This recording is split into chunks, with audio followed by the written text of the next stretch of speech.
De volta para o terceiro bloco do programa Conexão Potiguar de hoje, agradecendo a sua indispensável companhia. No programa de hoje, neste terceiro bloco, nós temos o prazer de receber José Aldemir Freire, que é o diretor-geral do IBGE no estado do Rio Grande do Norte, a quem agradecemos a presença. Tudo bem, Aldemir? Tudo bem. Prazer recebê-lo.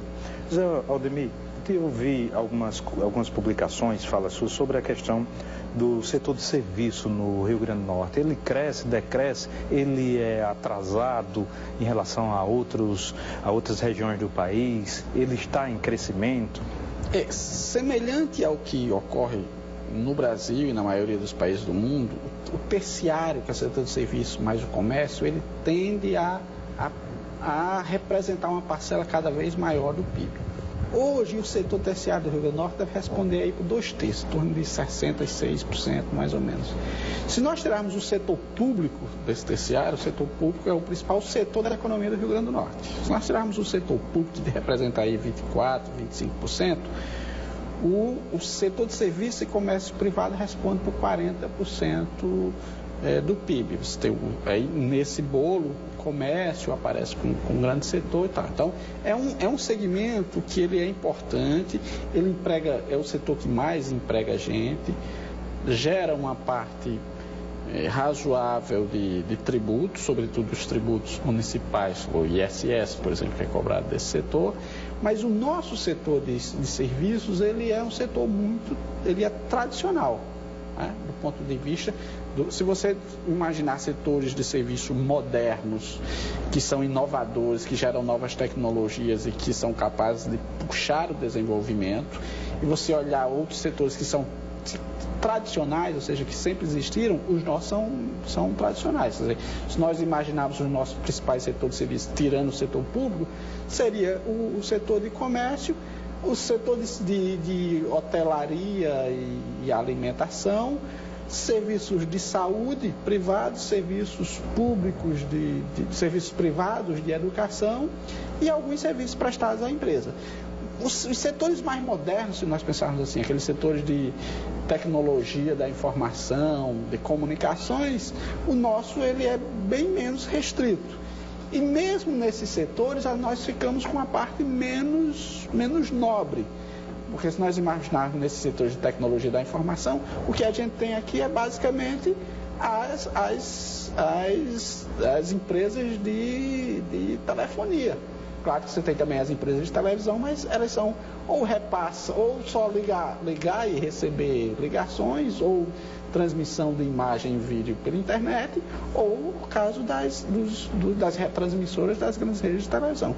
Então nos falta setores tecnológicos modernos nessa área. Você vê alguma semente aqui? Ou tem alguém plantando? Acho que a gente pode ter algumas áreas que possa se desenvolver por aí. Acho que, por exemplo, há um potencial grande da gente ter setores de serviços ligados à prestação de serviços para as empresas de geração de energia eólica e solar. Ou seja, essa indústria de geração de energia eólica e solar, após a implantação, ela demanda uma série de serviços de reparação, de pesquisa e inovação de novos materiais, de novas turbinas, de novas pás, de acompanhamento e tal. Então você pode ter um desenvolvimento, seriam novos setores por aí. Tem o potencial do aeroporto de São Gonçalo de você desenvolver por ali também setor na área de logística, e aí o hub da Latam e o hub dos Correios seria uma inovação no nosso setor de serviços, e haveria um outro potencial grande ligado às instituições de ensino superior, né, ao FESA, ao FRN, ao UERN, aos institutos federais. Por exemplo, se você pensar que nós temos setores, nós temos algumas áreas que são extremamente avançadas na universidade. Se você pensar que nós temos, por exemplo, o Instituto do Cérebro lá de Nicoleles, O outro instituto também, né, que nós temos duas áreas do cérebro do professor aqui, do professor Siddhartha aqui, então você tem essa área também que você pode desenvolver. Pode surgir coisas, tem empresas júniores aí, né? Você tem isso, você tem ideias de você fazer centros tecnológicos, por exemplo, Recife tem o chamado Porto Digital, que é ali na região do Porto Tradicional, que é hoje um polo de empresas de tecnologia que lá pode surgir então, softwares aí. Exatamente, você pode ter um desenvolvimento nessas áreas de CIT ligadas a universidades, a esses centros de pesquisa e desenvolvimento, e aí você pode desenvolver novos serviços. E produtos também, né? Que aí entraria a indústria, né? Nesse Isso. Caso. Eu queria lhe fazer uma provocação, porque nós conversávamos aqui antes de gravar, e eu vi num restaurante, num café aqui, o fósforo, é o fósforo Paraná. Eu digo, puxa, mas a gente não consegue produzir nem fósforo. Isso.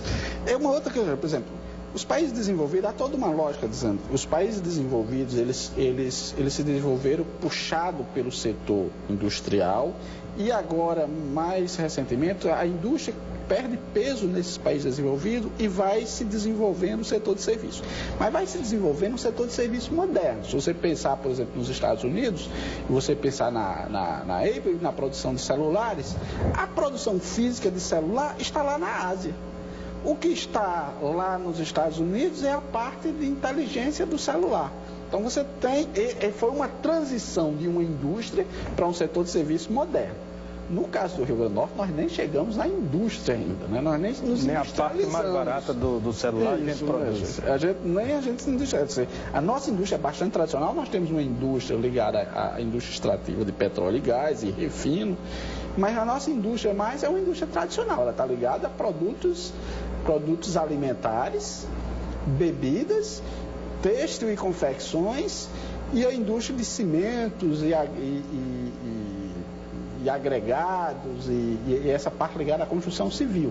Mas é uma indústria extremamente tradicional, que você conta... E muito sem agregar valor, né? O caso da cachaça agregou bastante valor, tem melhorado bastante e se transformou num produto de exportação. Não sei se tem escala. Mas é uma escala muito pequena. É pequena, né? É uma escala ainda pequena. É tanto que se você vai no supermercado, a quantidade de produtos que você tem ali, oriundos do Rio Grande do Norte, é muito pequeno. Ou seja, você tem parte do setor de refrigerante, você tinha parte de cerveja, hoje não tem mais, mas refrigerante, você tem água, você tem o leite, apenas o leite pasteurizado, o leite longa-vida a gente não tem aqui.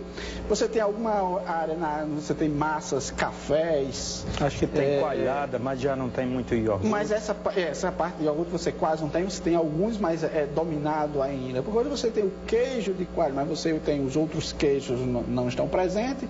Você tem a parte de massas, porque você tem uma indústria aqui de padarias, de massas, e aí você tem a parte de café, temos sorvete, né? O sorvete muito bem posicionado. Então é uma indústria muito básica, né? É uma indústria muito básica. Aí você, mais avançado, você tem o refino de petróleo, você tem as fábricas de cimento na região oeste.